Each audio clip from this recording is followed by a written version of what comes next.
Olá e seja muito bem-vindo a mais um CTA Cast to Action, seu programa que transforma conversas em ação. E hoje a gente tem um papo aqui com a galera da GMZ Moke.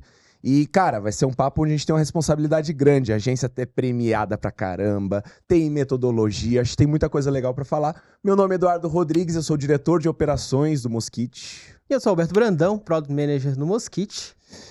Rafa, Diego, sejam muito bem-vindos a essa mesa interessante de conversa e vamos ver o que a gente vai tirar daqui. Deve ter muita história. É isso aí, deve ter muita história. Obrigado por terem topado participar, gente. Bora lá, prazer imenso estar aqui com vocês. Tenho certeza que vai ser um papo show de bola, enriquecedor.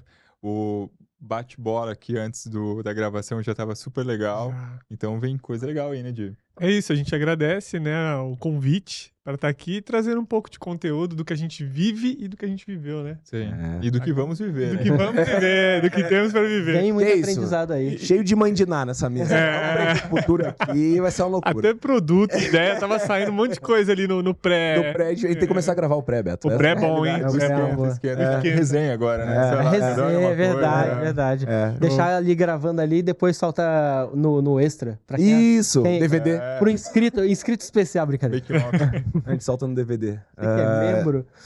Gente, antes da gente começar, a gente tem uma dinâmica que Tá. pra gente é interessante. A gente tá muito bom Sim. nisso, tá? Que é o nosso querido Verdade ou Mentira, o nosso quadro que a gente faz rodar em todos os programas, com todos os convidados, onde a gente joga um desafio pra vocês desse lado da mesa, que é contar duas histórias pra gente. E a gente vai ter que, até o final do programa, entender e opinar e chegar numa conclusão de qual que é a história verdadeira e qual que é a história que não é verdadeira. Se a gente acerta a verdade, ponto pra gente do nosso lado. Se a gente erra, vocês estão aí contribuindo pro ponto dos convidados ali do outro lado. E a gente é competitivo, tá se esforçando muito nessas conclusões. Eu não quero botar pressão, mas essa é a realidade, entendeu? Fechou. Começa. Você quer que eu comece? Vai lá, meu. Essa história é boa. Tá, a Eu minha já história, sei, né? a minha história é muito boa, aconteceu há muito tempo, então eu não vou, pode ser que alguns detalhes ali não fujam, né? Mas vamos lá, a gente atendia um cliente na época, um cliente de leilões muito grande, principal conta da agência, e na época tudo que o cliente pedia a gente era amém, né? Começando a agência ali e tal, então o cliente pedia amém, vamos lá, custa tanto, vamos fazer e acabou. E eles iam para um evento em Minas Gerais. E aí a gente precisava rodar uns folders urgente, e aí começamos a trabalhar, não cumprimos o prazo, como, né, acontece em agência, atrasamos um pouquinho e o cliente precisou viajar. Esse cliente fica em Mogi das Cruzes, mas ele precisou viajar. E foi. Aí eu falei, qualquer coisa a gente manda por Sedex, ou enfim, ou a gente pega e vai lá. Um jeito a gente tem que dar, porque é o principal cliente, não podemos perder essa conta. E foi o que aconteceu. Aí um dos sócios na época teve que pegar os folders, os flyerzinhos ali, botar numa mala e pegar e ir pra Minas Gerais. Só que ele desceu em outro aeroporto. Tipo assim, e a conversa foi, o evento vai ser lá, tipo, a gente tava numa mesa de reunião, o evento vai ser lá nesse lugar, tem que pegar e levar lá. E ele falou, beleza e tal. E ele comprou com milhas na época. Então não foi algo formalizado por e-mail, endereço, só fluiu. E ele desceu em outro aeroporto. E nessa, eu não lembro o nome lá do aeroporto, ele teve que dormir, passar a noite no aeroporto com os flyers, com tudo, porque ele programou a viagem um dia antes. Aí teve que passar o dia lá, dormiu no aeroporto, começou a mandar foto pra gente no grupo, eu tenho os áudios até hoje. Ele me mandando, pô, você é maluco, como que você mandou pra cá e não sei o quê. Eu falei, cara, não foi eu que mandei e tal. E aí, isso virou meme na agência, o time de criação na época começou a fazer várias figurinhas, várias coisinhas lá. Aquele, já viu o filme O Terminal? Que não sei, que o cara dorme no aeroporto, vive, e Tom Hanks, isso, colocou a carinha dele no Tom Hanks e tal.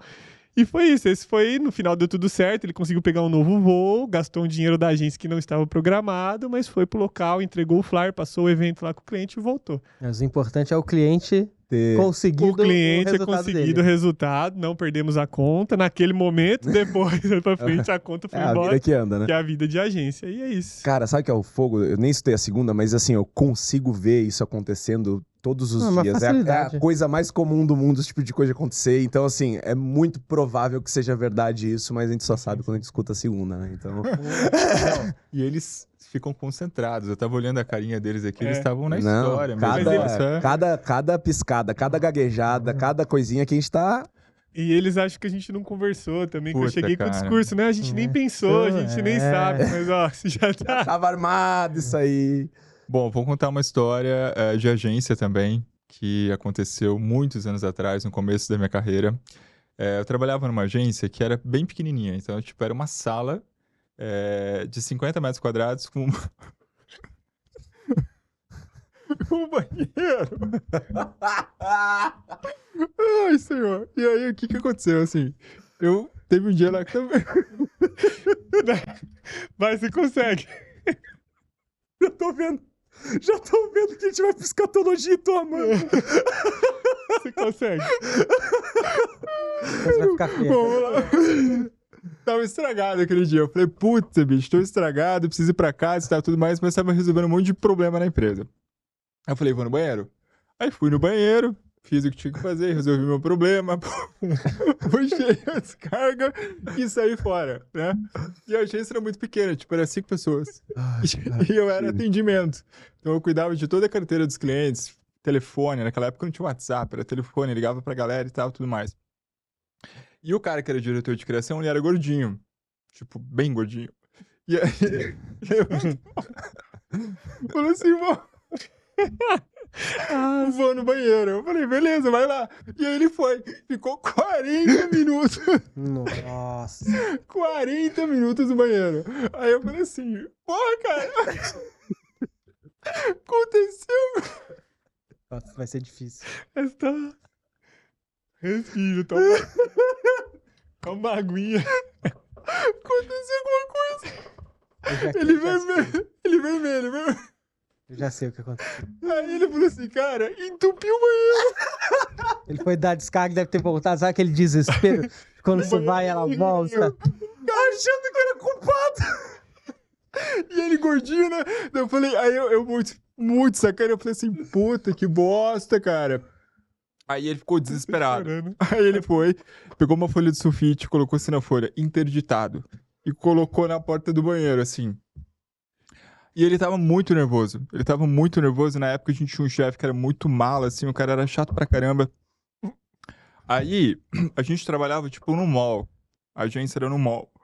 E o mall... Peraí, o que é um mall? Ah, um mall. Tá. Shoppingzinho, assim. Uma galeria, assim. Isso, uma galeria. Aí tinha um corredor, e nesse corredor tinha um vaso bem grande, com um monte de espada de São Jorge.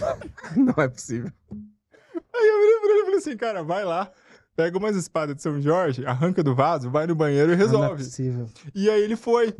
Eu achei que ele não fosse fazer isso. Ele foi. Aí ele foi lá, pegou as espadas, entrou pro banheiro. Você deixou ele levar a culpa. Ficou uma meia hora no banheiro. E aí, nada. Daqui a pouco ele saiu do banheiro, assim, tipo, vermelho, putaço. Falou, cara, não adianta essa porra aqui. Já botei, não vai. E o chefe indo embora. Beleza. A gente entrava umas 9 horas na agência, assim. Ele chegou no dia seguinte, era umas 8h30.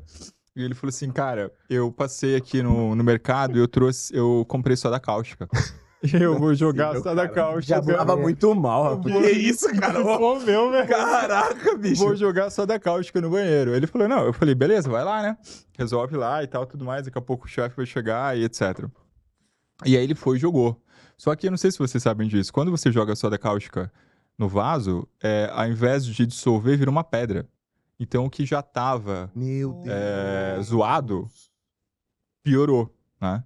E aí chega o chefe, né? Aí o chefe chegou e falou, e aí, já resolveu o negócio do banheiro? Pô, chefe. Aí ele, puta, chefe, cara, você não sabe, bicho, eu trouxe soda cáustica, eu joguei aqui, mas o negócio virou uma pedra e agora não sei o que eu faço, não sei o quê.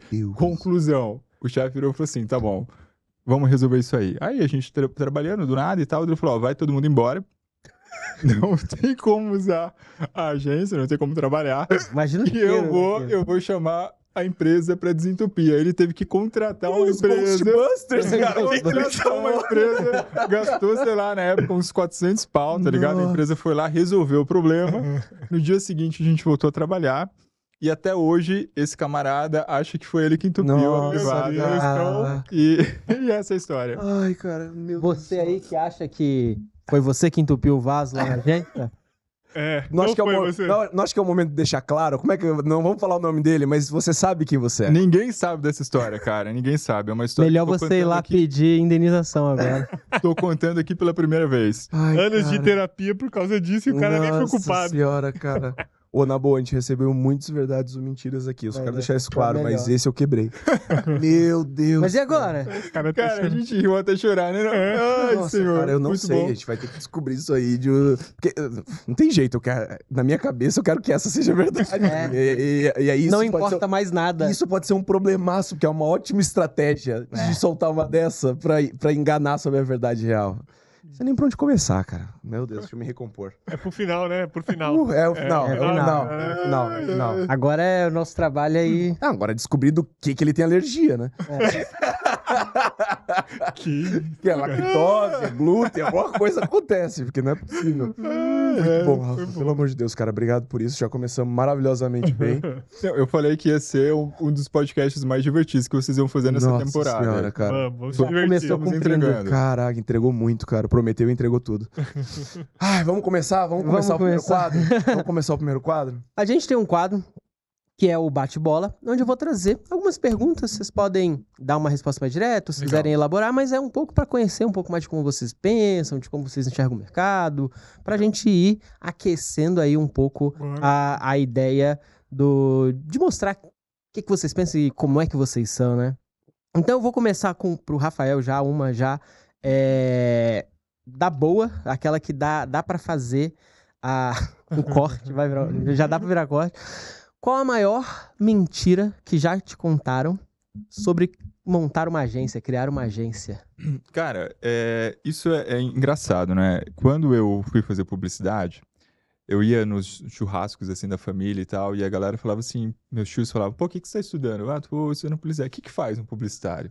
E aí você explicava e os caras continuavam não entendendo. Então eu resumia, eu falava, faz comercial de televisão, porque naquela época a televisão era a uma coisa... validação more, né? Da categoria. Agora eu entendi o que você faz. Eu falei, pô, tio, legal, obrigado, valeu.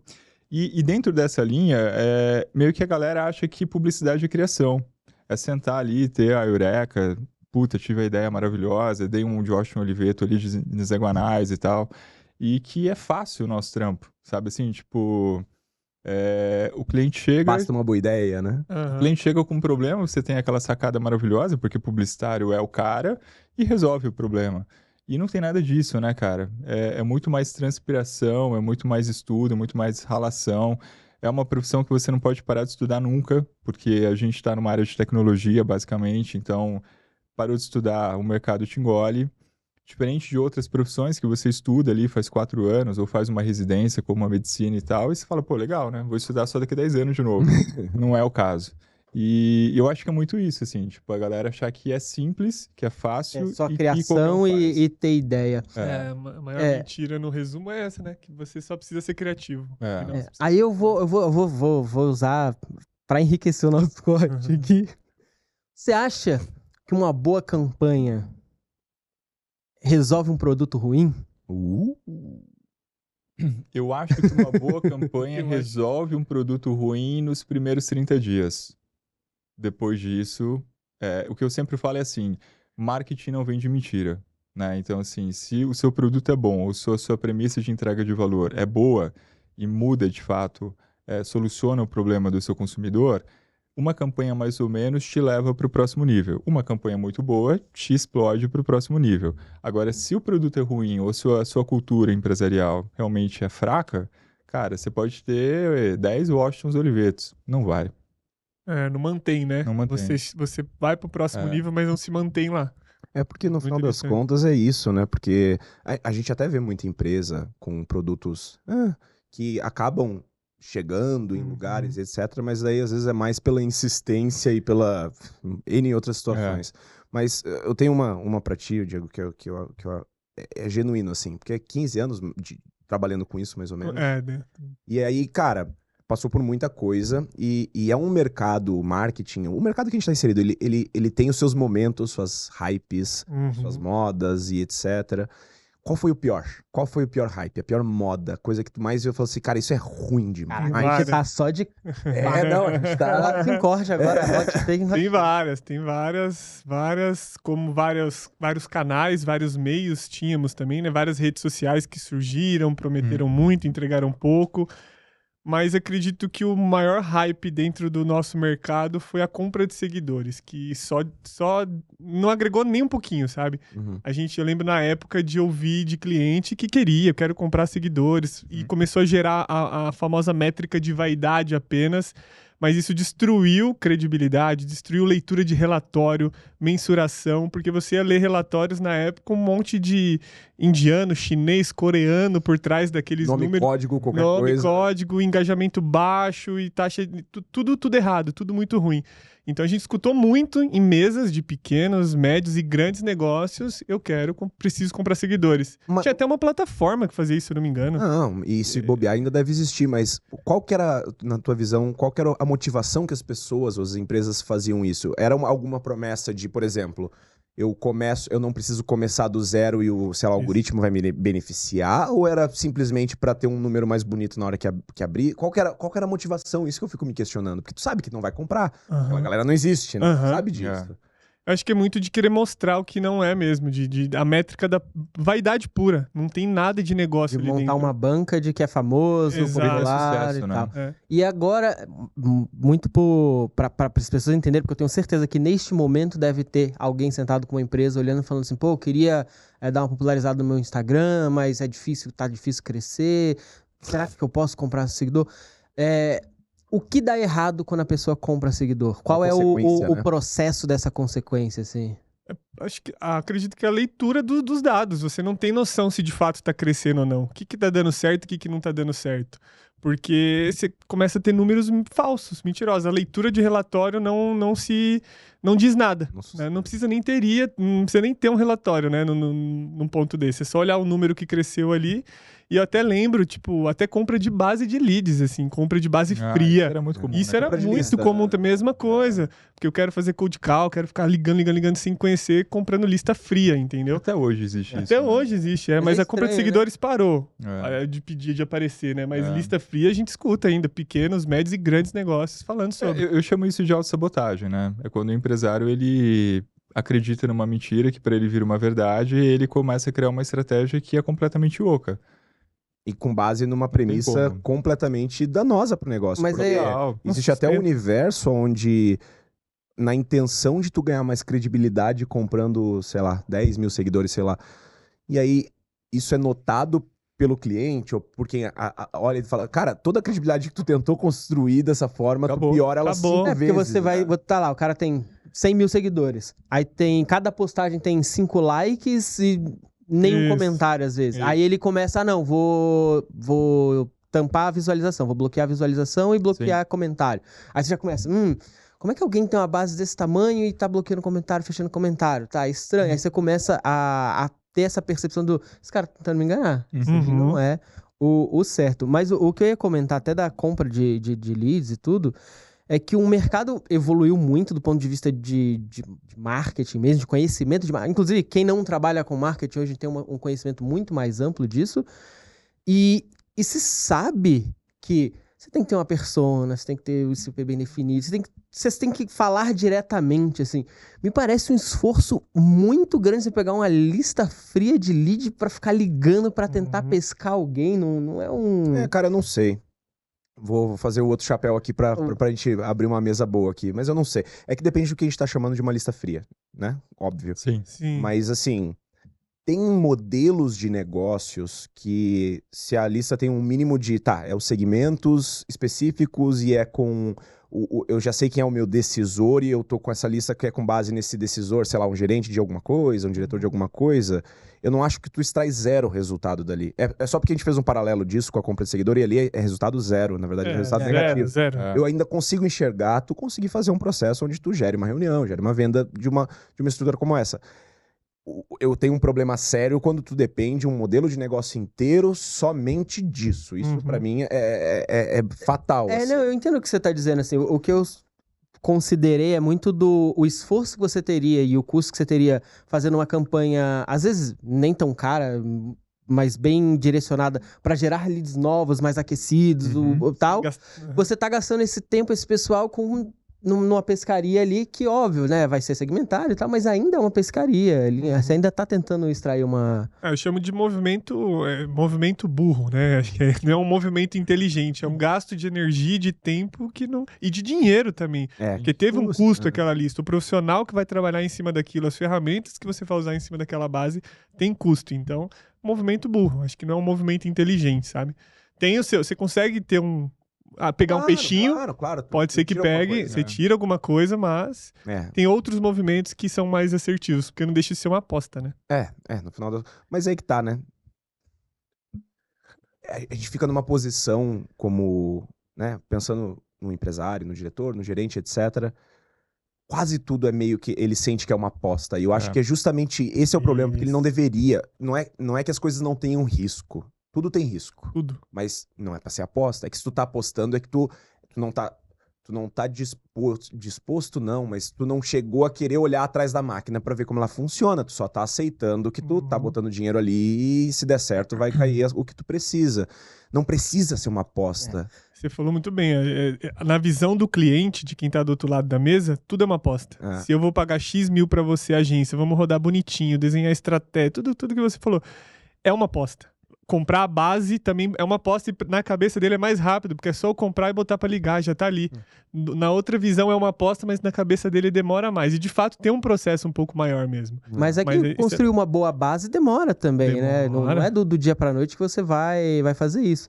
E também, tudo tem risco, mas nem todo risco é igual, né? Isso, você diminui o risco, você olha a longo prazo também, né? E aí vem essa ideia de construir algo muito mais estruturado. E aí vem a pergunta que aí a gente abre pros dois aqui, que é o voo de cruzeiro. Explica pra gente como é que vocês enxergam essa ideia, como é que isso faz sentido pra vocês, como é que contextualizem, né, pra quem tá dentro do... Sim, exatamente. O que é a metodologia? Eu só posso falar que eu sou apaixonado pela metodologia, né? Por metodologia em si.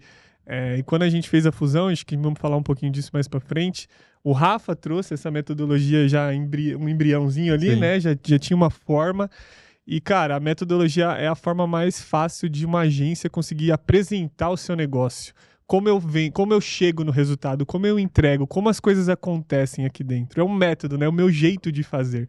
Porque embalde por embalde é embalde, outbound é outbound, mas eu consigo dar uma roupagem para dentro de como eu opero o embalde, o que tá lá dentro além do embalde, que tem outras coisas, né? Tanto parte off como online, enfim, marketing de influência, planejamentos estratégicos, enfim. Então, dentro de uma metodologia, eu consigo dar uma carinha nova e explicar para o cliente aquele famoso que ele tá cansado de ouvir dentro do digital, atrair, converter, relacionar, papapá, e por aí vai. Então, eu sou apaixonado por metodologia e voo de cruzeiro o Rafa trouxe esse bebezinho lá na fusão e hoje tá ficando grande, né, Rafa? Na verdade, assim, o lance, ele começa na seguinte visão. Quando você é uma agência pequena, você lida muito mais com empresários, quer dizer, com empreendedores do que com empresários. Conforme você vai crescendo o teu negócio, aí você começa a mudar de patamar e você começa a lidar com muito mais empresários, né? E quando você lida com empreendedores, o cara entende que você é o especialista, certo? Então ele bate na tua porta enquanto agência e fala assim, tem um problema, tem um desafio, tem um negócio, não sei como fazer, soluciona para mim, né, do ponto de vista de marketing. Só que tinha uma lacuna entre a expectativa do cliente, a realidade, e como é que a gente poderia fazer isso a quatro mãos enquanto parceiros. E um ponto que eu acho que é bem importante a gente colocar na mesa, principalmente para quem está ouvindo a gente, é que assim, a agência é um parceiro de marketing, a agência não é o seu setor de marketing, né? E muitas vezes até clientes grandes confundem isso e acham que a estratégia tem que sair 100% da agência. A estratégia, a agência está envolvida com a questão estratégica, mas a estratégia é do teu negócio, o negócio é teu, não é meu. O marketing não existe sozinho como uma entidade. Exato, né? Esse é o ponto. Nós somos uma extensão, né? E a nossa profissão, ela vem de uma era criativa, né? Então a publicidade, ela nasce ali no berço da criatividade. E quando você é uma agência criativa, principalmente ali na década de 70, 80 e 90, os processos não eram tão importantes. Era muito mais o feeling, a ideia, a sacada, o olhar, né? E etc. E aí, a gente, quando entra numa faculdade de publicidade, a gente vem um pouco dessa era da criatividade. Meio Mad Men ali, né? Meio Mad Men e tal. Então, assim, processos pra gente é difícil. Essa é a grande realidade. As agências, até mesmo as grandes agências, cara, não tem processos tão bem definidos, né? E aí, conversando com o meu time, eu falei, cara, como é que a gente muda o jogo? A gente muda o jogo a partir do momento que a gente entende que o nosso mercado não é mais criatividade. O nosso mercado, ele migrou para tecnologia, e tecnologia sem processos não funciona. Então, vamos criar um processo para a gente entender como é que a gente atende o nosso cliente de ponta a ponta, desde da primeira reunião de anamnese, de briefing, para a gente poder entender o histórico do cliente, até como é que a gente vai andar com esse cliente dentro de casa, né? E aí, para tornar o processo mais interessante, para fazer a galera curtir, vestir a camisa e entrar ali na viagem, eu falei, cara, eu vou começar a estudar. Gosto dessa parte um pouco mais lúdica. Falei, vou começar a estudar para entender qual mercado faz sentido a gente começar a fazer bench, começar a trazer um pouco da visão e tal, e tirar um pouco desse lance do, sou criativo, sou low profile e não preciso ter, né, um processo mais metodológico. E aí eu tenho um amigo meu que ele é apaixonado pelo mercado aeronáutico, eu comecei a trocar uma ideia com ele começou a falar para mim, cara, a aeronáutica funciona desse jeito. Tem processo para isso, processo para aquilo. Você tem noção que para trocar um pneu de um avião existe um playbook? Se tem um lugar que existe Né? processo, Você tem que pegar Apertar o desse parafuso. jeito e tal. E aí o lance, eu comecei a sentar com ele e falei, cara, me ensina como é que vocês pensam. Né? Porque é um olhar de engenharia, mas é um olhar de engenharia aeronáutica, que é muito mais Não, o risco é muito aprofundado, alto, né? né? Qualquer coisa que acontece lá em cima... E isso, exatamente. Eu falei, cara, interessante isso aqui. Aí não tem acostamento, né? Ela não tem. Então, Aí eu comecei a mergulhar no contexto de fazer um paralelo entre o mercado aeronáutico e o mercado de marketing. Vê se não faz sentido na cabeça de vocês. Quando o cliente ele procura uma agência, qual é o momento que ele está? Ele está no momento de insatisfação, certo? Ou ele tem uma agência que não funciona, ou ele tem um departamento de marketing interno que não está entregando o resultado e ele precisa ir para um próximo nível. Então, faz sentido eu dizer que ele está numa turbulência? Faz sentido. Faz. E aí o meu papel como agência seria tirar esse cliente dessa turbulência? Sim, Seria. com certeza. Né? Quando você pega um voo e entra num avião para sair de um destino, para sair de um local para ir para outro, você não tem que confiar no comandante? O máximo que você pode Com fazer certeza. é sentar na poltrona, apertar o cinto, rezar para Deus e falar assim, cara, me Vou sair leve daqui, aonde eu quero Daqui chegar. pra Vou frente, chegar tá com aquele lá. cara ali na frente. é. E nós somos os comandantes. E isso que eu trouxe para o meu time, de empoderar o meu time, de falar assim, cara, tecnicamente quem entende do negócio somos nós. A gente entende de marketing, a gente entende de vendas, a gente entende de processos de vendarketing e a gente vai fazer o cliente sair da turbulência. Então vamos assumir a cabine, vamos colocar o piloto sentado no lugar que ele tem que sentar, vamos colocar o nosso cliente sentado onde ele tem que sentar e vamos fazer o voo para ele. E aí, dentro de um processo, um avião ele só consegue ir de um destino para outro se tiver uma torre de controle. A torre de controle é quem vai dar todas as coordenadas do voo para o voo poder chegar onde ele precisa chegar. O que é a torre de controle? A torre de controle é o meu departamento de gestão de projetos, onde eu tenho um diretor de projetos que coordena todo o meu time operacional, onde eu tenho um time de sucesso que coordena todo o sucesso do cliente e onde eu tenho o meu time de atendimento que faz todo o canal de relacionamento. Então, eu comecei a juntar essas coisas todas e a metodologia foi nascendo automaticamente. Né? Então, o que o cliente, quando ele bate na porta da nossa agência, ele quer conversar com a gente, o que eu preciso passar para ele? Segurança de que ele vai entrar num bom voo, que ele está num determinado local e que ele vai chegar aonde ele quer chegar. Para que eu possa passar isso, duas coisas são importantes. A primeira coisa é, vamos falar de realidade, não vamos falar de utopia. Então, eu quero entender o seu mercado, o seu contexto e quero te mostrar até onde você vai chegar. Porque é muito comum o cliente também misturar esses dois conceitos, né? A realidade do business dele é mas a utopia na cabeça dele é outra. Que eu gostaria com que... Isso, exato. Muitas vezes ele ouviu alguém falar, tem Exato. muito disso, assim. E aí, quando a gente monta a metodologia, a gente montou todas as fases dela. Então, a nossa metodologia tem 5 fases. E essas fases são ciclos de evolução e de maturidade que o projeto precisa ter para que, de fato, o cliente ele possa chegar num nível de alta performance em marketing digital. E eu apresento essas fases para o cliente. Eu falo, cliente, ó, tem essa fase 1, que é a fase de descoberta, tem a fase de imersão em tecnologia, tem a fase de afinação tática, tem a fase de evolução e tem a fase de crescimento. Não dá para você sair da fase 1 e ir para 4. Né? A natureza são ciclos que você precisa passar por maturidade. Então, a gente começa a trazer para o cliente uma conscientização de como é que vai ser o processo de marketing dele. E quando o cliente ele olha para isso, ele fala assim, agora faz sentido na minha cabeça. nunca ninguém me explicou dessa forma, nunca ninguém me falou que ia acontecer desse jeito. A partir do momento que o cliente ele passa a ter consciência disso, ele passa a respeitar o comandante. Ele passa a respeitar... Por que você respeita o piloto do seu avião? Porque você não sabe pilotar. É simples assim. E não, e você sabe que ele treinou ali, Entendeu? tem uma E se você experiência, sabe, né? Você sabe pilotar, você respeita o que tá ali ainda mais, Exato. porque você tem que confiar nele também, não tem jeito. Então, esse é o ponto, a gente mostrar essa autoridade. E aí foi nascendo. E aí vem os cases, aí vem as premiações, e aí as coisas começam a fazer sentido, e aí os clientes começam a entender que assim, cara, marketing é teste AB, marketing é uma ciência de acerto e erro, e marketing é uma ciência de olhar para dados de maneira consistente. Então, uma vez que o cliente entende tudo isso e que ele tem um parceiro que mostra isso para ele na prática, você tem a combinação certa para o sucesso.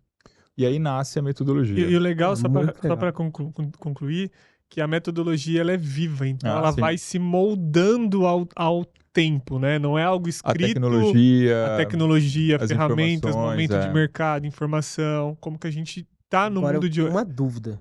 Qual?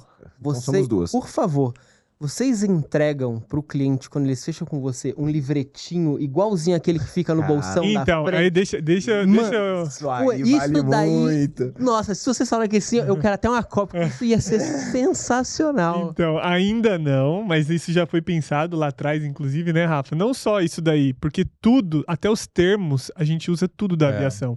Para explicar mais fácil, acho que quando você vai voar, você não sai do check-in e já tá em 10 mil pés. Tem um tempo, tem um processo... Você tá em Guarulhos ali. Pro voo bater os 10 mil pés. E quando você mostra isso pro cliente, ele fala, cara, é verdade, tem tempo, um processo, fases para eu chegar a 10 mil pés, que é o voo de cruzeiro, né? É isso, sim. né? Por que chama voo de cruzeiro? Você sabe o que é voo de cruzeiro? Não tem Então, ideia. o voo de cruzeiro é o seguinte, quando o avião ele decola, então ele sai do chão, ele decola, certo? Aí ele vai atingir uma velocidade de 10 mil pés. 10 mil pés é a altura mínima que ele tem para poder estar num voo tranquilo. Quando ele chega em 10 mil pés, ele sobe mais um pouquinho e aí ele entra em velocidade de cruzeiro. O que é velocidade de cruzeiro? É quando ele está numa potência máxima onde ele consegue diminuir o gasto de combustível e voar em alta performance. Então, o nosso papel é tirar o cliente da inércia e levar ele para uma velocidade de cruzeiro. Por isso que o método chama voo de cruzeiro. Inclusive, quando você chegar lá, ele fala, tripulação 10 mil pés.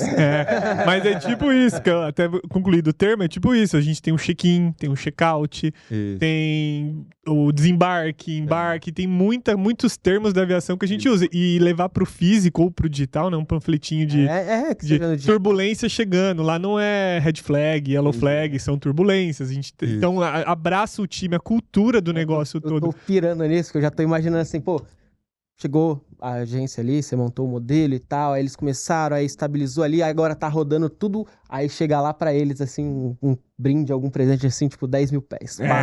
Isso, essa é a ideia. A gente tá com tudo redondo, é só sentar a marcha e ir embora. Plaquinha, Essa é a ideia. E tanto é que assim, a gente tem 15 anos de mercado e eu tenho clientes que estão na agência há 10 anos. Isso esse é o melhor indicador, entendeu? não tem como. Cara, LTV e a gente sabe o quão difícil que é tu segurar um cliente 10 anos. Ainda mais no mercado de serviço. E não, nem só de agência, de serviço de maneira geral. Então, assim, isso imprime com certeza uma entrega muito grande. Mas aí eu faço uma pergunta para vocês, uma coisa que o Rafa falou ali no começo, que é essa distância da expectativa que as pessoas, clientes, mercado, têm em relação à realidade, e esse distanciamento ele é um problema.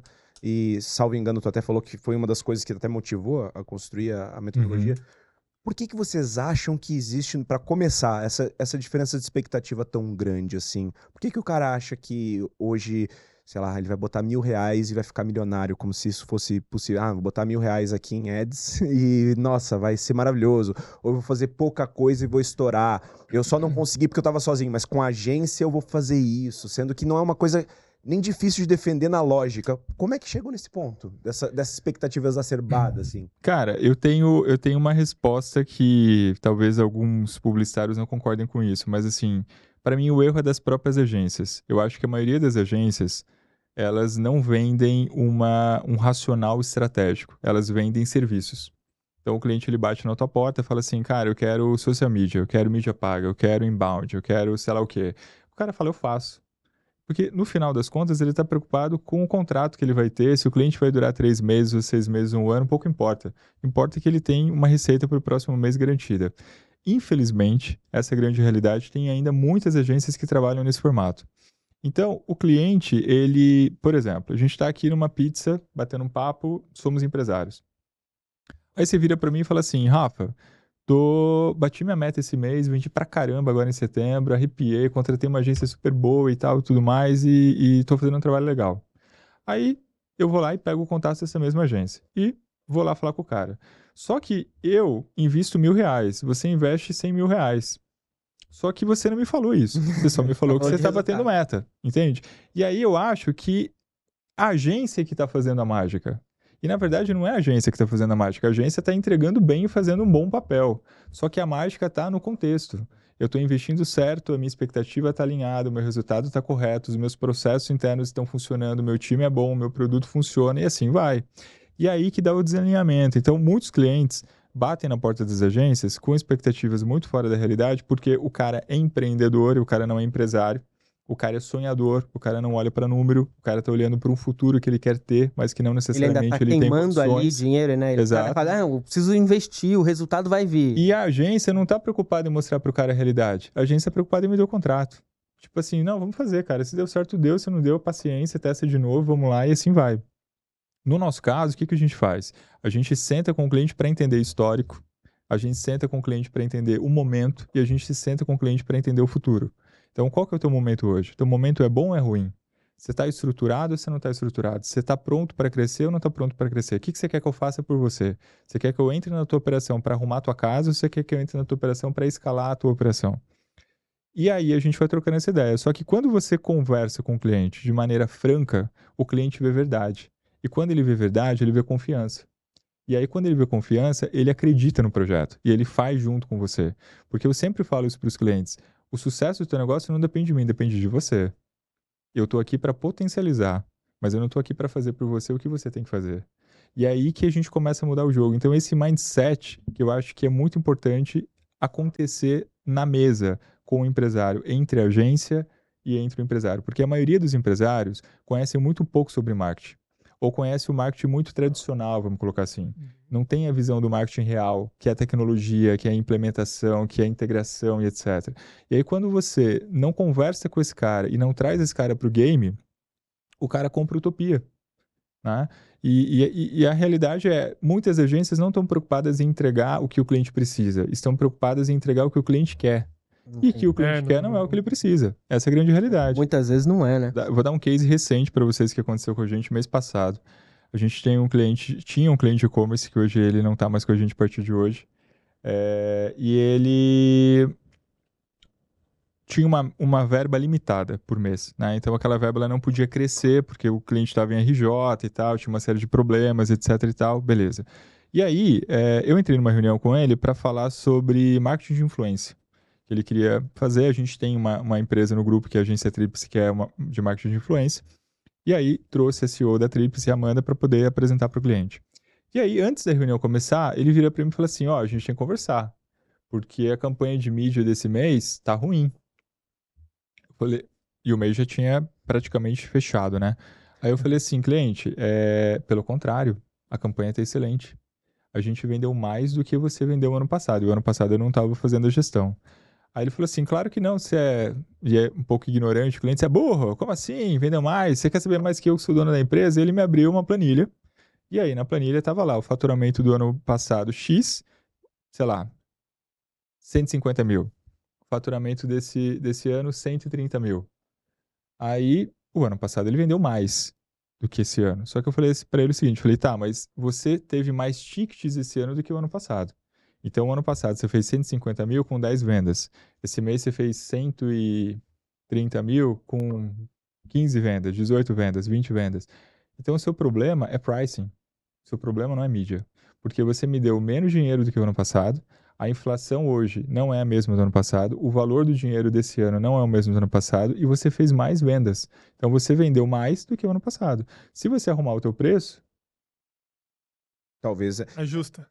Você vai vender mais. A percepção do caro ou barato, ela sempre fica nessa abertura. Entendeu? Não, por que esse lead tá caro de trazer? Mas depende quanto que tu tá cobrando dele, agora, qual que é o LTV. Entendeu? Aí, o que eu provei pra ele? Eu falei, cara, você não tem problema de mídia, você tem um problema de gestão de negócio. o teu negócio tá mal gerido, porque você tá vendendo mais... Sacanagem tu falar isso pra uma empresa que tá em RJ. Tem que falar, essa Bate conversa no tem que ego rolar. lá, Zé. Mas é que, pô, o cara tá em RJ por um motivo, né? Sabe o que o cara fez? Ele saiu da reunião. Ele saiu da reunião, simplesmente. Foi embora. E aí virou pra menino de marketing e falou assim, ó, corta essa agência aí que eu não quero mais não. Ah, beleza. Tá tudo certo, cara, entendeu? Porque o meu papel eu fiz. Qual que é o meu papel? Mostrar o caminho, A verdade ali. entendeu? Fala assim, eu tô aqui não é pra falar o que você quer, eu tô aqui pra mudar a rota do voo. Você quer que o avião fazer um caia? comentário maldoso. Não quero só o seu filho. Tá em recuperação judicial por algum motivo. Lógico.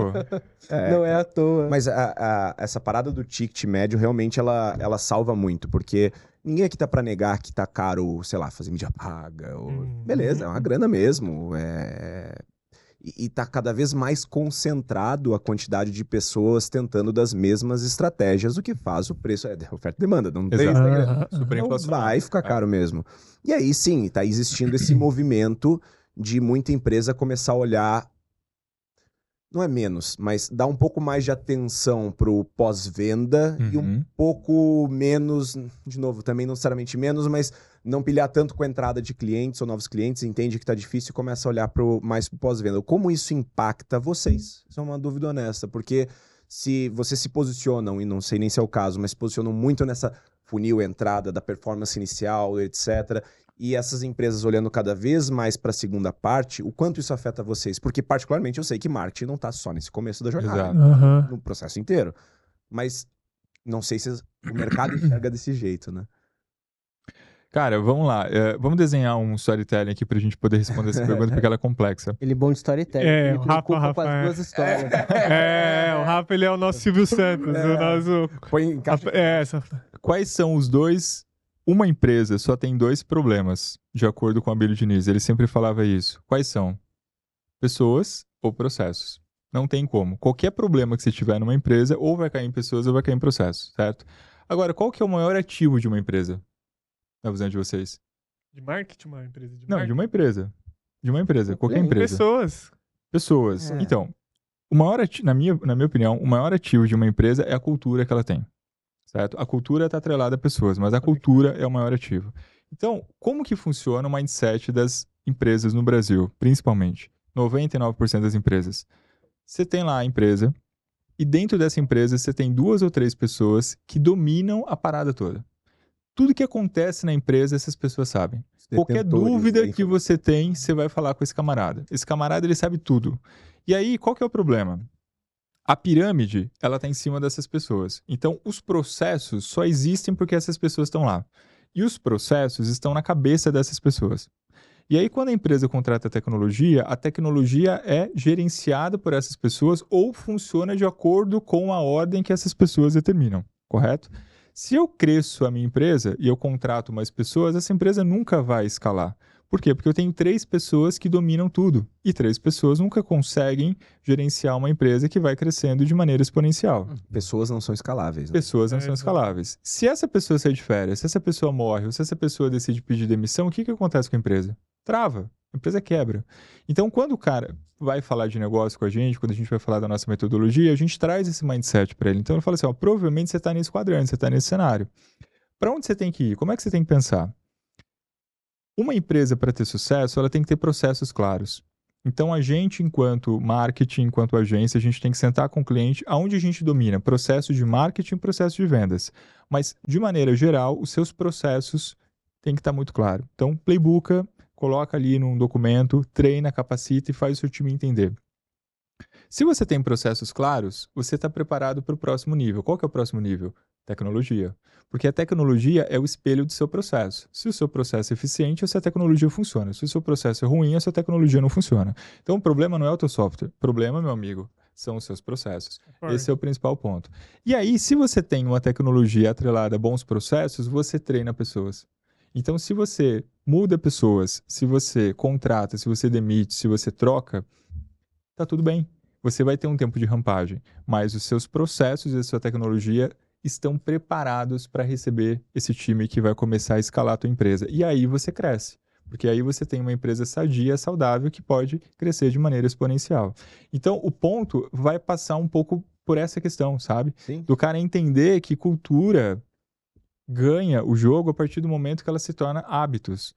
Seres humanos têm hábitos, empresa tem processos. A gente precisa ter processos que são eficientes. E a gente precisa espelhar isso em tecnologia. E a gente precisa treinar pessoas.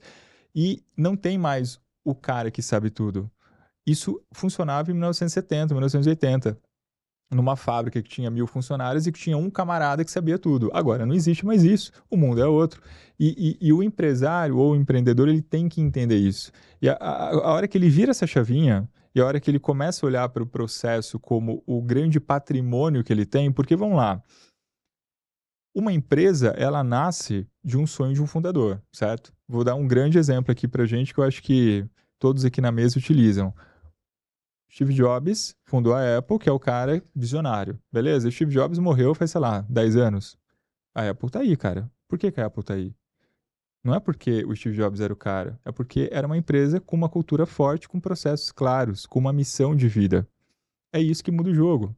Então, óbvio que o papel dele foi fundamental. Sem ele, a Apple não seria a Apple. Mas o ponto é, não tem que estar na cabeça do fulaninho, não tem que estar na cabeça do cara que sabe tudo, tem que estar no papel, tem que estar documentado, tem que estar na ferramenta, tem que estar na tecnologia. E aí quando você tem a agência que entende isso, o departamento de marketing que entende isso e a diretoria da empresa que entende isso, aí é a fórmula correta para o crescimento.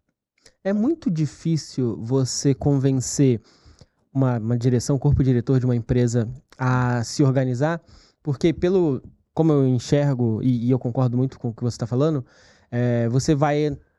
O departamento de marketing da empresa, sei lá, um diretor de marketing chegou para você e falou, pô, a gente precisa de dar um up lá em casa. E aí você chega lá e fala, pô, beleza, já dei uma olhada aqui, mas tem algumas coisas de processo que a gente precisa ver. Seu processo de venda tá incompleto, a gente precisa mexer no seu processo de CS aqui, de suporte, que seja. Você precisa mexer em outros pontos que vão além do marketing e do que as pessoas consideram marketing. E em dado momento você vai acabar sentado na mesa com um CEO, olhando pra cara dele e falando assim, cara, você tem que processualizar a sua empresa inteira para que isso aqui na ponta faça sentido. É difícil você olhar, você entrar nesse papel e o cara topar isso? Ó, assim, lá na agência, a gente lida com diferentes níveis de clientes. Desde clientes gigantes que estão na bolsa e tem milhões de faturamento por mês, até clientes menores. Quanto maior o cliente, mais fácil é. Por quê? Primeiro que dificilmente você vai falar com o CEO, né? E segundo, que assim, o diretor... Esse foi o exemplo do... Não, sim, claro. O diretor, ele sabe que ele precisa. Mas qual que é o problema do brasileiro? Ele não sabe pensar processo. Esse é o lance. E aí quando ele senta com uma empresa, uma agência no caso, como nós, que a gente fala, cara, a gente sabe fazer. Isso é fácil pra gente. E a gente pode sentar e vamos desenhar junto. Vai dar tudo certo. Pegar na sua mão e vamos junto. Aí o cara fala assim, puta, é isso que eu preciso. Porque eu tô procurando isso... Eu não tenho gente em casa que consegue resolver essa minha dor e eu preciso, porque eu sou cobrado. O meu CEO quer ir para o próximo nível, mas a gente não sabe como que a gente chega lá. Então, assim, eu tenho desde empresas que têm departamento de vendas gigantes, assim, com 10, 15, 20, 50 vendedores e representantes e canal de distribuição e tal e tudo mais, só que o cara fala assim, não tenho processos claros. E todo mês eu tenho que ir para reunião de diretoria e não sei o que apresentar. Ou a gente apresenta, mas o cara me engole em 3 perguntas e a gente tem que mudar esse jogo porque eu tô na bolsa e eu tenho que prestar contas pro mercado e eu preciso fazer acontecer e eu não tenho tempo. A hora que o cara fala eu não tenho tempo, aí você ganhou o cara. Porque você fala assim, então a regra é minha, você tá no meu avião, beleza? Mas tem muita resistência? Você chega a encontrar resistência? Sim, às vezes tem o cara você entrou pelo marketing. O cara de vendas tem o ego lá no alto. Tem resistência. Fala, não, eu que sei o que tá acontecendo aqui. Aí já são as empresas menores. Aí a gente já tá falando de empresas de médio porte, que normalmente, o que acontece? Tem muitas empresas de médio porte que não tem departamento de marketing. Quem cuida do marketing é o diretor comercial. E o diretor comercial é o dono da bola. Então ele fala assim, eu jogo no peito, eu domino, eu bato meta, comigo funciona, não preciso de marketing, marketing é historinha para boi dormir, é coisa de institucional, deixa com o pai que o pai resolve. E aí é foda. Encantar esse aí cara é difícil. É dificuldade. Aí você tem que ganhar o CEO. Eu tenho uma empresa que a gente atende que o diretor comercial tem esse perfil e ele teve a infelicidade do CEO virar meu amigo. E aí eu falo a verdade, entendeu? Só que aí o cara entrega financeiramente, ele bate a meta e o próprio CEO fala assim, não, o fulaninho lá é chato, mas ele tá botando ele dinheiro tá no meu fazendo- bolso Deixa ele fazer e o tal, mas trabalho vambora. dele. Mas tem esse ponto. Mas foi por isso que eu falei que eventualmente você acaba tendo que... Mas sabe o Claro. que rola também? É que assim, uma coisa que tu falou, a empresa grande ela é mais simples de resolver, listada na bolsa, etc. Claro, isso não é uma regra, mas é uma coisa que a gente enxerga acontecendo. É que quanto maior a empresa também, mais claros os papéis são sim. e os Ah, limites de cada papel, de cada pessoa, diretoria e etc. E o tempo de entregáveis. resposta, né? Não, e até autonomia. Sim. Porque também. assim, tu pega uma empresa menor e aí quando a empresa menor ela tende a se orgulhar e ela tá certa de se orgulhar de certa maneira de falar assim, mas eu sou o jet ski, eu consigo virar rápido, a empresa grande é Sim. um um navio, Pra virar. gigante, difícil de virar. Pra virar. Mas é que na tua ideia de jet ski também, tu achar que tu sabe de tudo e tentar fazer tudo do jeito de uma forma meio bagunçada, tu acaba sendo a tua própria resistência ali de não conseguir avançar. Mas o jet ski não leva container, né? Exatamente, jet ski não leva container. Então, assim, quando tu tem papéis bem definidos, e aí que tá a parada que é legal, a empresa menor também pode ter. Não é uma limitação, é uma escolha, assim, entre aspas, né? É uma construção. Mas, assim, se tu tiver papéis, mesmo uma empresa menor, bem definidos, responsabilidades claras, tu pode ver até aqui, orçamento vai funcionar mais ou menos dessa maneira, e tu tem autonomia para fazer determinadas coisas, tu não mistura desse jeito como acontece, que é natural, onde todo mundo toma decisão por tudo e vira um caos. E aí, de repente, o cara tá lá dormindo no aeroporto, pra entregar panfleto. É um absurdo uma coisa dessa, cara. Isso Esse ponto que você falou é um ponto legal. Quando eu converso com os clientes, principalmente clientes médios ou clientes menores, eu sempre falo a seguinte situação para ele. Eu falo assim, cara, no passado, para você ter um departamento de marketing eficiente, você tinha que ter muita grana. Porque você tinha que ter muitas pessoas, né? Hoje a gente vive uma área de tecnologia, ou seja, você tem um departamento com poucas pessoas e muita tecnologia. E a tecnologia hoje ela é acessível. Você não precisa ser gigante para ter o software. Hoje você tem vários softwares com muito potencial, com muita entrega de valor e que é acessível. Então você pode ser uma grande empresa mesmo sendo pequeno. Esse é o ponto. E é isso que os empresários precisam perder o medo, entendeu? Só que qual que é o problema do empresário? Para ele tocar essa tecnologia, ele tem que ter parceiro. Porque ele não tem time interno para poder tocar. Isso é caro. Então ele tem que acertar no parceiro, porque senão ele se frustra. Ele contrata a Ferrari e não sabe pilotar. E aí ele fala assim, a Ferrari não funciona. E aí...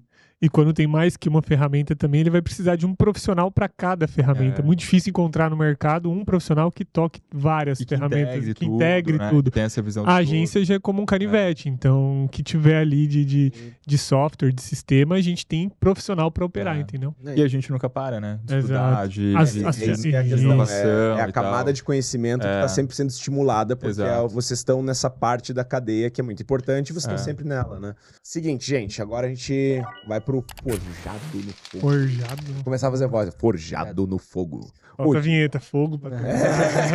Pensei exatamente nisso aí. Tem que começar a botar umas pirotecnia aqui.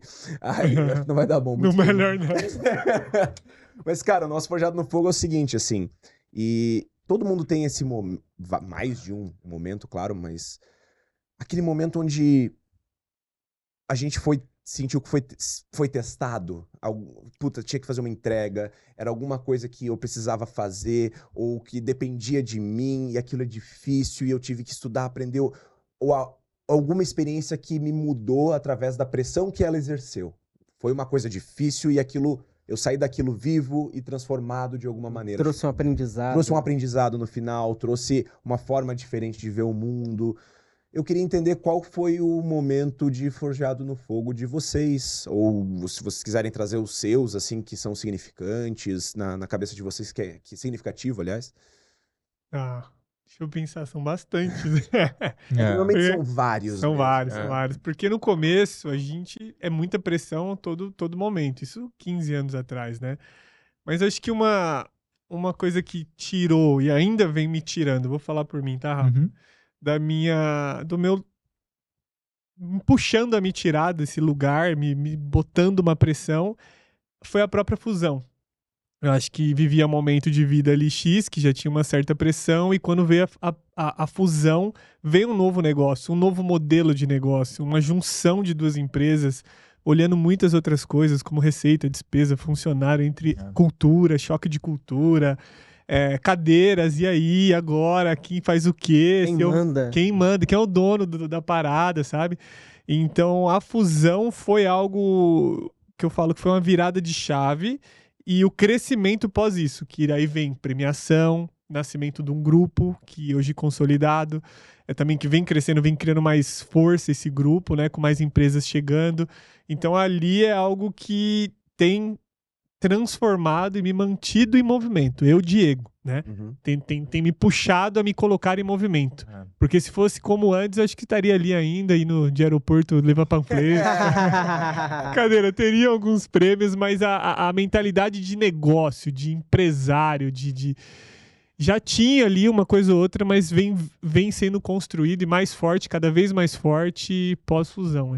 Foi Ainda bem que o Rafa me mandou aquele WhatsApp aquele dia, que a história da fusão também foi bem legal, bem bacana. Eu tenho uma história que é muito do lance empresarial, assim. Eu abri a minha agência com 27 anos. E eu me formei com 22, 21 para 22, 3, 4 anos depois eu já estava com a agência aberta. Antes disso, você trabalhou numa agencinha assim, com um escritório pequeno, que tinha só um banheiro? Não sei, vocês vão ter que descobrir. E aí, eu fui durante 4 anos sozinho. Assim, era eu e a minha esposa, só que a minha esposa era da área financeira, então ela trabalhava numa outra empresa, numa incorporadora grande, e ela gerenciava o administrativo, e quem tocava tudo era eu. Eu tinha lá 3, 4 colaboradores, 5 colaboradores e tal, e fazia tudo, né? E a única coisa que eu não sei fazer em publicidade é criação. Então, eu sempre fiz atendimento, planejamento, tráfego, gerenciava tudo, menos a criação, porque a criação não é a minha praia. E aí, eu tinha essa deficiência, assim, na parte criativa.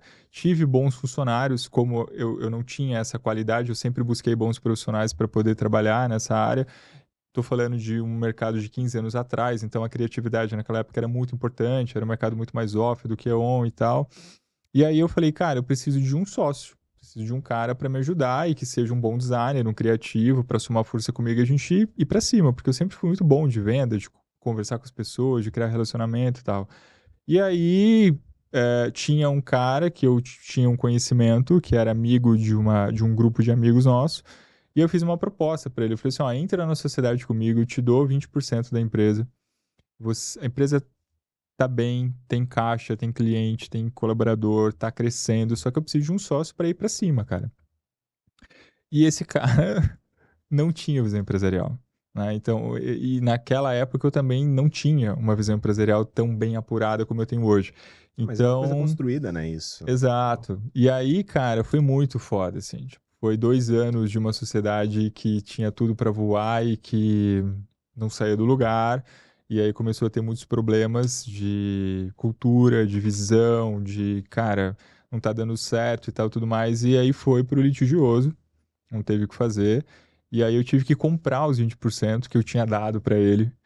E aí eu comprei, assinei o contrato, 28 dias depois entrou a pandemia. Caraca!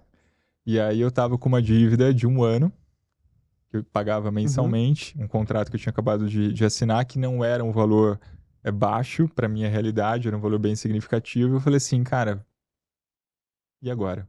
E aí... E ninguém sabe o que vai acontecer naquele momento. E Hoje a gente olha pra trás e lembra. Eu lembro de eu chegar na agência também e falar assim...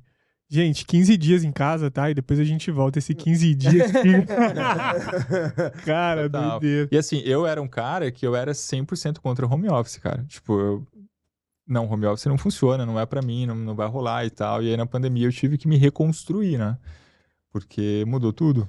Mas e aí, beleza? A obrigatoriedade do home office é legal isso, uma posição mais firme em relação ao home office como antes, assim. Não sei como é que é agora. Sim. Mas mudou de alguma maneira essa percepção de que é possível ou não? Cara, eu não tô nem dizendo mudou. que escolha que eu acredito que tenha prós e contras. Sim. E tanto que no Mosquite tem dias de escritório e tudo mais, normal. Mas mudou isso pra ti? Essa percepção? Mudou porque o nosso business mudou. O que acontece, assim? A gente tá numa região, fisicamente falando, que tem 2 universidades.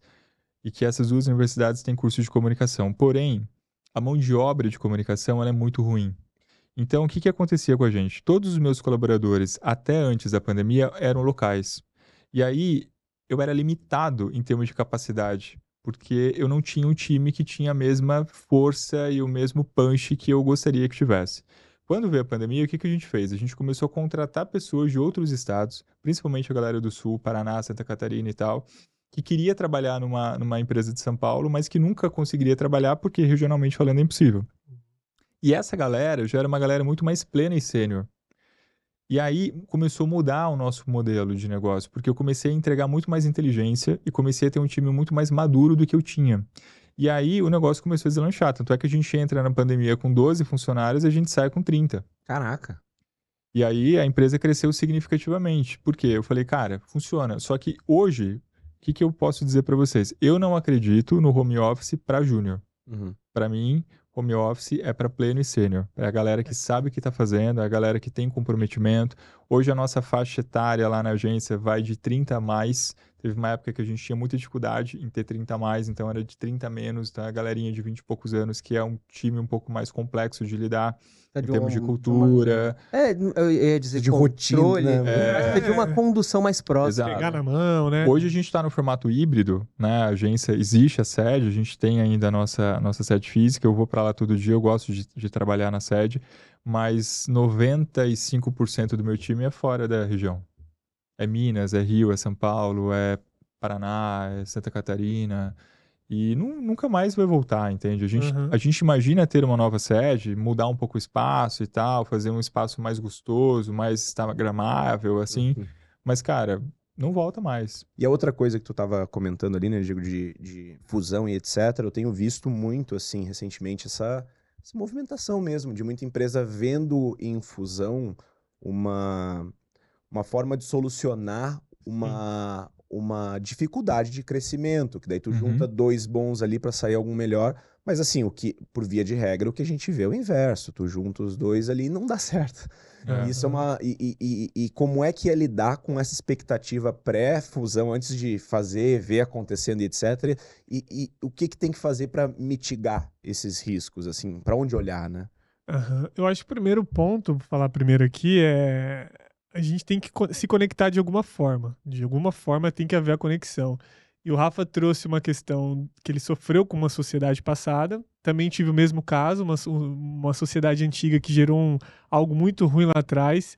Isso já foi uma dor onde os dois tinham traumas ali. E eu falei, pô, essa dor se conecta, não vamos ofender o outro, né? E ok, não precisa ser sempre não só precisa, boa. rolou. Então, acho que esse é o primeiro ponto, é entender aonde há conexão entre o ponto ali, a fusão.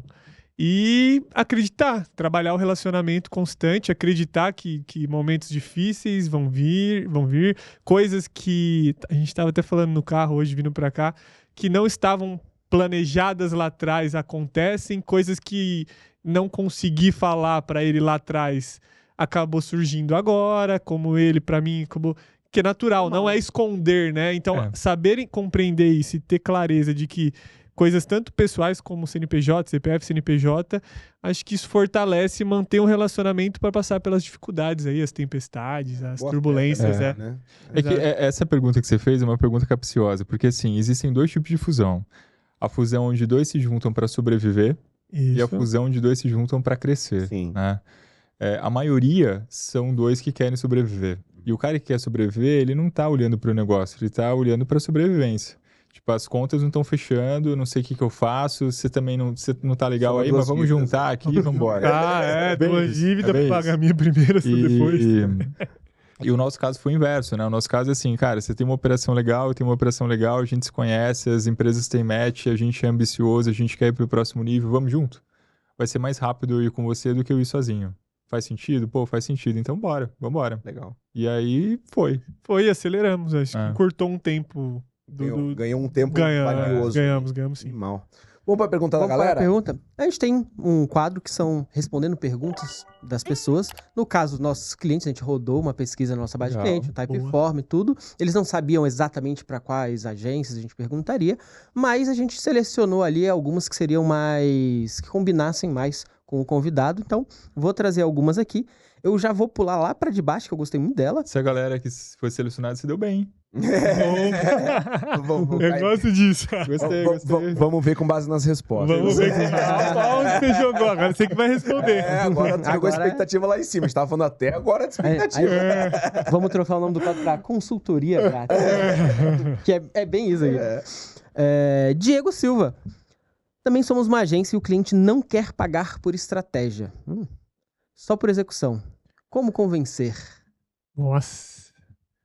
Bom, acho que o primeiro ponto é expor para ele que até hoje ele gastou com a agência. Provavelmente sim, né? Se ele já vem com essa questão de não quer pagar por estratégia, só execução. Claro que tem suas variáveis. Será que que empresa é essa? Já vem com uma estratégia definida, pronta para alguém executar? Aí ok, que é muito raro de acontecer. É bem raro. E jogar pra ele e falar, cara, a gente vai rasgar dinheiro, vou rasgar seu dinheiro. E é uma escolha sua, tá? Ou, né, como a gente não entra nessa pra só rasgar dinheiro, a gente busca de fato o resultado. Então é expor pra ele assim que você vai rasgar dinheiro. Vai passar um ano, você vai de novo trocar de agência, vai buscar uma outra agência pra de novo executar o que você acha que sabe, né? Então a venda de estratégia dá direção. A gente consegue investir melhor o seu dinheiro, o nosso tempo, o tempo de contrato, o quanto você precisa para buscar esse resultado. Então acho que é mais por aí, dar clareza para ele que ele vai rasgar dinheiro, que ele vai perder mais tempo. Vai passar um ano ali. Assim, eu acho que essa questão ela está muito mais atrelada ao perfil de vendas da agência. Se a agência, quando ela se vende para o cliente, ela se vende como estratégica ou não. Tem muitas agências que não vendem estratégia, porque ela parte da premissa que a estratégia é ela. Eu sou estratégico, né? A agência, obrigatoriamente, ela já entrega a estratégia para o cliente. Lá, a gente separa as duas coisas. Uma coisa é você comprar o meu know-how. Outra coisa é você comprar uma estratégia para o teu negócio. Então, eu posso te vender a estratégia. Inclusive, a gente tem a Mind Scope dentro do grupo, que é uma empresa de estratégia. E eu posso te vender a metodologia Voo de Cruzeiro, que é para executar essa estratégia, né? E o outro ponto também é a agência entender quanto custa uma estratégia. Porque muitas agências não sabem precificar isso. E aí, muitas vezes, o cliente não compra, não é porque ele não quer comprar, é porque ele não vê credibilidade na forma que você está oferecendo. Entende? Porque é a credibilidade que muda o jogo.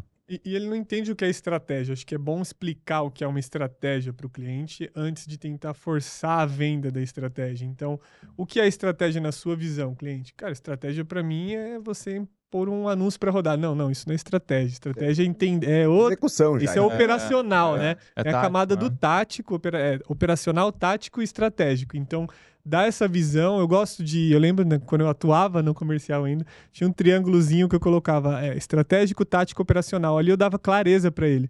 Por que bate cabeça? Por que o resultado não vem? Por que tá essa loucura? Às vezes a agência até entrega, tá executando. Fez um pedido, fez outro, toma. Mas e o resultado que não vem? Porque tá ali na maluquice só do operacional. Nem o tático tem, entendeu? Então acho que explicar, entender o que é estratégia na visão do cliente, entendeu essa visão, agora deixa eu te explicar o que de fato é uma estratégia. Então, mas isso que você está falando é uma coisa muito legal, porque assim, tem muitas agências que quando vão vender estratégia, falam assim, cliente, você precisa contratar uma estratégia. E toma. Aí o cliente fala assim, e o que eu tenho que contratar? Então, peraí, tem que contratar uma estratégia. Não, mas o que é uma estratégia? Então, vou te mandar uma proposta, aí depois a gente conversa. Aí vai estar escrito a proposta, estratégia. Estratégia, uma unidade. Mas sem dúvida, sem dúvida. É exatamente isso. Eu estou comprando uma unidade de estratégia. Então, entendeu que a estratégia... É um Bitcoin, né? E ele vem de outras agências que falou pra ele que estratégia é isso, com uma outra agência que falou que é outra coisa. Então, dá clareza do que de fato é estratégia dentro da sua agência, mostra pra ele isso aqui, ó, é a parte estratégica, é como a gente pensa, onde a gente gasta mais tempo, mais dinheiro, onde meu time sênior, pleno, mais trabalha, que é meu time mais caro. Então, vai agregando valor, mostrando. Aí ele vai... Um outro erro também que é muito comum é o cara falar de estratégia de muito longo prazo. O empreendedor, ele é imediatista. Então, você tem que o que eu vou fazer agora? O que eu vou fazer amanhã? Amanhã é importante, mas eu tenho que sobreviver agora. E aí, como é que faz? Então, eu acho que eu já vou conectar nisso aí a pergunta do Gustavo Santos, que ele pergunta Como falar da importância do planejamento com a diretoria da minha empresa se eles querem resultados para ontem? Que eu acho que é muito isso. Muito isso aí. Então, como é que ele defende para a diretoria que tá... Não é nem ele é uma agência, mas ele tá dentro da empresa e ele quer defender um planejamento ali, mas o resultado é só para ontem. Então, mas eu acho que aí, qual que é o ponto? Assim, toda estratégia, ela tem que ter o ciclo de curto, médio e longo prazo. E aí, quando você vai apresentar uma estratégia para o cliente, você tem que trazer isso na mesa. Falar, vamos começar pelo curto prazo? O que eu posso fazer amanhã para mudar o jogo do teu negócio? E o que eu tenho que mensurar para entender se eu estou ganhando ou perdendo o jogo? Agora, passou essa parte, a gente conseguiu ganhar maturidade nisso, qual que é o próximo game? Para onde que a gente vai? Então, quando a gente mostra isso pro empresário, o empresário, cara, se tem uma coisa que o empresário não é bobo, tem uma coisa que o empresário sabe é ganhar dinheiro. O problema é que muitas vezes a gente tem uma estratégia que é muito tópica. Então a gente vende uma ilusão, a gente vende um cenário que é perfeito na teoria, mas quando o empresário olha para aquilo e fala, isso não vai funcionar nunca. Entendeu? Porque tem uma coisa que o empresário tem que não dá para você ir contra, que é a porra do feeling, velho. O cara tem o feeling e o cara entende. Aquilo fala com ele, fala com a alma dele, ele fala, pô, isso aqui não vai dar certo. Ele tem o faro do sucesso. Então a estratégia, ela tem que ser moldada dessa forma. Então, vamos conversar com o cara? Vamos conversar com o cara. Ó, é o seguinte... Os próximos 3 meses a gente vai fazer isso, a gente vai analisar isso, a gente vai medir isso, a gente vai evoluir para esse objetivo. Os próximos 6 meses a gente vai fazer isso, isso e isso. E daqui a 1 ano a gente vai estar em tal lugar. Uma coisa que a gente também faz muito lá na agência é não se pensa mais estratégia anual. Estratégia ou ela é trimestral ou ela é semestral, porque em 6 meses o mundo muda, cara. Em 6 meses tudo pode acontecer. Então, isso eu acho que são detalhes que são importantes e colocar isso de maneira visual, porque normalmente quando você vai apresentar para a diretoria você tem pouco tempo, a maioria dos empresários ou dos diretores eles são muito visuais, então tentar colocar isso de uma maneira mais lúdica, em gráfico, em contexto visual, para o cara poder entender onde ele está e para onde ele vai, e pedir confiança. Fala, cara, existe aqui um plano de ação, vamos colocar para rodar, vamos fazer acontecer. Se você passar isso... com certeza você vai sair de lá ou com aprovação ou com partes da aprovação. Pode ser que você não aprove 100%, mas você vai aprovar pelo menos uma parte da ideia para você dar sequência, entendeu? E também tem essa tendência de tu conseguir trazer dessa maneira, etc. Pode até não rodar a tua estratégia, o teu planejamento, mas vão te olhar diferente claro, com os olhos. Com certeza. Vão falar assim, não, beleza, quando a gente estiver nesse momento, a gente vai chamar o Gustavo. Vamos chamar o Gustavo ali para trocar essa ideia, etc. Então, tudo... porque também, às vezes, a gente tem essa percepção de quando a gente entra numa empresa que, não, mas eu vou entrar lá e vou mudar tudo, e aí eu vou fazer... Cara, primeiro tu se prova lá dentro, faz o teu caminho ali, constrói uma coisa legal, ganha essa confiança, conquista essa confiança para depois chegar... Não sei se é o caso, Gustavo, claro. Mas assim, eu digo mais por esse ímpeto, às vezes, de não, já quero chegar e ser tratado como o estrategista, diretor das galáxias e etc, né? E tem muita estratégia que ela parte do problema como premissa básica. E ela tem que partir da solução, né? E aí você senta com o diretor que tem uma agenda super concorrida, o cara te dá 20 minutos para você falar com ele e você só fala de problema. Né? Se você, em 5 minutos, falar de solução, ele te escuta os próximos 15. Se em 5 minutos você só falar de problema, ele fala, cara, passa aqui depois, a gente conversa. O problema E o mesmo problema que você mapeou, ele já sabe. Exato. Então, vocês todo dia ali. Vocês já estão na mesma página na hora que abriu o Meet. Na hora que vocês sentaram na mesa. Agora vamos falar de solução, que isso ele não pensou ainda. Puxa mais uma? Puxa mais uma, com certeza. Tem uma aqui que é interessante. Ricardo Gomes. Sou gestor de vendas de uma empresa de transportes. Já fazemos tráfego pago. Além disso... Como melhorar os resultados da minha equipe? Além do tráfego pago, como melhorar os resultados Isso. da equipe? Já faço tráfego pago e tudo, como é que eu melhoro esses resultados? É sempre cara, essas perguntas, né? Sem muito... Eu vou falar, tem um CRM, não tem? Qual o tamanho desse time de vendas, né? E tal, enfim. Assim, performance, você só consegue evoluir olhando para a base. Então, assim, eu sempre falo isso para os clientes, o nosso jogo não é gerar lead, o nosso jogo é criar base. Porque lead não vale nada, base vale tudo. Tem muito cliente que... Qual que é o mindset do cliente normalmente? Ele fala assim, cara, eu preciso de 100 leads para rodar o mês. Aí eu pego 100 leads durante o mês, converto um percentual desse, o resto eu jogo fora, no outro mês eu começo do zero. É assim que as empresas trabalham. Se o cara entender que todo lead é um custo e que toda base é um investimento, ele muda o jogo dele. Certo? Porque eu gastei para gerar lead, mas eu ganhei para criar base. Quando se diz base, é o lead qualificado. Não só o lead qualificado, mas é a base. É o teu cadastro de maneira inteligente ali dentro da tecnologia para você transformar aquilo em qualificação, né? E aí você muda o jogo. Então, assim, investir em mídia. gerar lead, mas não transformar esse lead em base, não ter relacionamento, não criar uma régua, não colocar tecnologia, não conversar com esse cara de tempos em tempos e não ouvi-lo para você poder criar um storytelling que faça sentido para ele, é jogar dinheiro fora, né? Se eu pego 100 leads por mês, converto 20 e me sobra 80, cara, em um ano eu tenho 800 leads para trabalhar. Né? 800 leads que podem virar venda, que podem virar indicação, que podem virar crescimento do meu negócio. Só que as empresas não conseguem olhar para isso. Ela só está preocupada em gerar 100 leads por mês. Ela não está preocupada em transformar 100 leads em potenciais clientes. Então, acho que é esse o mindset que muda o jogo. Ah, entendi. Tudo que ele tá gerando de tráfego, ele se relacionar no tri. E tem um ponto em comum com todos eles para continuar com aquilo aceso, construindo, porque janelas de compra mudam o tempo inteiro. Né? Porque não existe mais o MQL. O MQL, que é o lead qualificado, cara, não é que não existe mais. Ele existe, mas a gente não briga mais por MQL. O MQL é necessário para fechar a conta dentro da estratégia, óbvio, mas a gente briga para criar base. E base não é MQL. Base é aquele cara que tem afinidade com o teu produto, mas que não está preparado para compra e talvez vai comprar daqui 6 meses, 1 ano, sabe Deus quando. Mas se você não desistir desse cara, no momento de compra dele, ele vai lembrar de você. Ele precisa estar vendo sua marca, vendo esse seu é produto, tá em contato com aquilo. Entendi. Muito bom. Faz todo sentido. Nossa senhora. Chegou aquele momento. Vocês já querem acabar já? Tá tão bom o papo, meu. Já vai embora. A produção ficando no nosso pé, né, cara? Isso, cara. Querer ou não queria, mas já a voz vem e fala, pessoal... A voz do além. Mas assim, gente... Foi legal? Foi maravilhoso, Gostaram? só que a gente tem que descobrir o que era verdade e o que não era, né? Chegou o momento, aquele momento agora. Esse é o momento. Entendi. E assim, eu poderia passar horas aqui criando racionais de aonde que era, aonde não era. E agora eu vou ser, o Beto, extremamente passional. E eu só vou dizer que a história do escritório, que só tinha um banheiro, é verdade, porque eu quero que todas as minhas... Eu não consigo explicar racionalmente por quê. Ela é verdade na minha cabeça porque eu quero que ela seja verdade. A outra história, ela é extremamente plausível. Cara, tá na história de toda empresa, uma correria com algum cliente num nível parecido, talvez não tão de avião e etc. E assim, ela tem de tudo pra ser verdade, mas eu não quero. Então assim, se tu acha que é outra, tu vai ter que me convencer nesse momento. Tá. Eu vou contigo. Tá. Vou nem elaborar. Eu vou com você. Mas ainda tem um rabinho preso com a outra. Tem, sabe por quê? Porque ia ser a estratégia mais genial do mundo, de soltar uma história tão maluca e incrível pra, tipo assim, ofuscar a história real, que tu perde a atenção. Ia ser a melhor estratégia, e esse é o tipo de estratégia que daí eu topo perder também.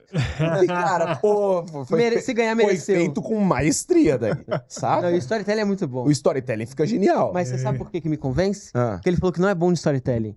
E aí ele mete aquela história riquíssima. Não. Ele falou que é bom. Ele é ótimo, ele é ótimo de storytelling, mas é de criação. Não, criação designer.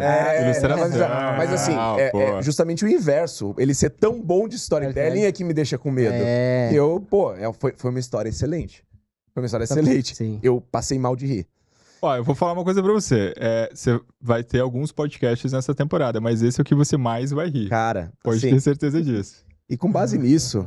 Eu vou ter que... E aí tem uma parada, será que ele é um bom ator também? Porque ele já começou rindo. Ele começou quebrando, ele lembrou e já riu. Aí, pô, tem que ser um bom ator também, porque ele já... Ou ele tá rindo do próprio absurdo, né? É verdade. Não acredito que eu estou aqui contando isso. Exatamente, cara. Então a gente vai ter que dizer que a primeira é real, o que eu posso dizer é que a gente teve tempo para construir um bom storytelling, né? Teve tempo. A verdadeira é a do banheiro. Pra mim, a verdadeira é do banheiro. Eu vou com você, vou perder convite. Tem certeza disso? E quem que é o Silvio Santos de vocês dois agora, né? Ele é o Silvio Santos. Tem certeza disso? Cara, não. A gente vai na história do banheiro, cara. Beleza. Ela tem que ser verdade. Você está certo disso? Eu estou certo disso. Posso perguntar? Pode perguntar. É verdade, Diego? O que? A sua? É verdade. Cara, tu contando, quebrando. E sabe o que é o melhor? É que ele chorou de rir, não tem como, né? E aí, cara, ele chorou de rir. Eu comecei a quebrar, eu vi tu quebrando também. Até eu vi, porque... Cara, eu falei, cara, não pode ser mentira isso aqui, cara. Não, é que eu achei que a história é tão absurda que eu falei, os caras vão achar que é mentira, não é possível. Porque, os padres de São Jorge... E pior que padre de São Jorge lá... A sala cáustica, o cara que foi lá desentupir o banheiro, é muito muita coisa nada a ver, Mas tá agora ligado? eu vou falar um dos pontos que me fazia acreditar que a história do banheiro era verdade. É porque eles são muito meticulosos com o processo. E eu me recusei a acreditar que eles iam zoar um processo a ponto do cara precisar viajar. Com aviação ainda, né? Olha, agora nem pensei. Aí eu pensei, falei, cara, o maluco, ele tá aqui vendendo processo e mostrando que ele é cauteloso, cuidadoso, o processo é tudo. Eles não deram essa bandeira. Isso aqui eles tinham controle, eles não iam deixar cair a bola. Agora a gente sabe que no banheiro a gente perde o controle mesmo. No banheiro No banheiro não dá. No banheiro não dá. Mas foi sensacional. Cara, maravilhoso. As Muito duas bom. histórias. Foi. Ai, tô feliz que ela era verdade. Foi legal. Maravilhoso. Foi bom. História é boa, hein? Gente, onde que as pessoas encontram vocês? Quais são os lugares, projetos e coisas que vocês estão entregando? Fiquem à vontade para falar um pouco com a galera agora sobre isso. Vou chamar lá pro Instagram do grupo, né? Grupo.gmk. GMZMock, né? GMZMock, tudo junto, @ também GMZMock, tudo junto, e o site. GMZMOKE, né? Isso, bom não, falar. Não consegue. Não vai aparecer. Vai estar na tela, vai estar na tela. Tá na tela. Tá bom. Esses dois. E o nosso site, né? gmzmoke.com.br, e lá no site tem o nosso WhatsApp. Quem atende os clientes sou eu, então aquele WhatsApp é o meu número, você vai falar diretamente comigo. Você não tava vendo, mas o celular dele assim, piscando o tempo inteiro aqui, eu fiquei imaginando, ele deve estar falando diretamente com o cliente. Só quem fala com o cliente tem esse nível. Esse é um ponto legal, porque assim, nenhum cliente entra na agência sem passar por mim e todos os sócios estão envolvidos com o projeto. Então, a gente está o tempo todo trocando ideia, conversando, entendendo, tentando melhorar os processos. É isso que faz a diferença.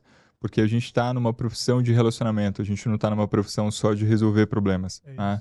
E aí é só entrar no site, lá tem metodologia, tem os prêmios, tem os cases, tem o que a gente faz, como é que a gente faz. Daqui mais ou menos um mês e meio, a gente tem um site novo entrando no ar. E para quem for, a gente vai estar no RD Summit como expositor, então tem lá o nosso stand, quem estiver passando pelo evento vai tomar um café com a gente lá. Que vai lá ouvir uma história de banheiro. Vai ver a história do banheiro. Eu não vou falar sobre isso, pode ficar tranquilo. Mas assim, passa lá no stand e fala, ouvi a história do podcast, fala qual que você achou que era verdade, qual que você achou que era mentira ali, porque vai ser muito Ou então chegar lá e falar, moça, eu posso usar o seu banheiro? Brincadeira. Mas cara, animal. Legal. Gente, obrigado demais por terem topado participar dessa loucura e trazer não só um papo interessantíssimo, mas, cara, realmente foi engraçadíssimo. Foi bom, rir né? desse jeito, sempre... sabe, aqueles momentos que fala assim, eu tô com dor na bochecha. Foi muito bom, muito bom. Obrigado mesmo. Você sabe que... Posso contar rapidinho? Por favor. Uma vez eu tava numa confraria com alguns amigos tomando vinho. A gente tomou 40 garrafas de vinho, então tava todo mundo muito louco.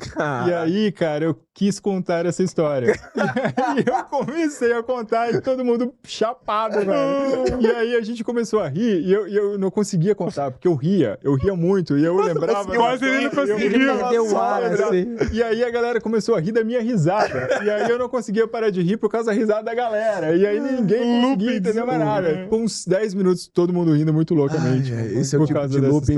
Me convida pra próxima. É muito louco. Também. Mas, obrigado pelo convite de vocês. Obrigado, viu? Foi incrível estar por aqui. Somos fãs aí da empresa que vocês estão construindo, que vocês construíram, de tudo que vem por aí. Vem muita novidade. Dos bastidores ali. Pra gente.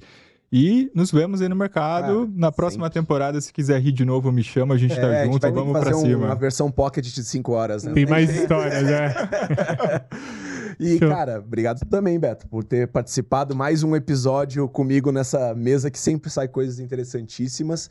E obrigado pra você que tá nos assistindo, tá acompanhando até agora. Eu espero que a gente tenha conseguido elucidar muita coisa, trazer muitos questionamentos que você tem aí do outro lado. Não esquece de interagir com a gente, trazer questões que você acha que é interessante a gente abordar aqui também. Muito obrigado pela sua presença até agora e, claro, até o próximo episódio.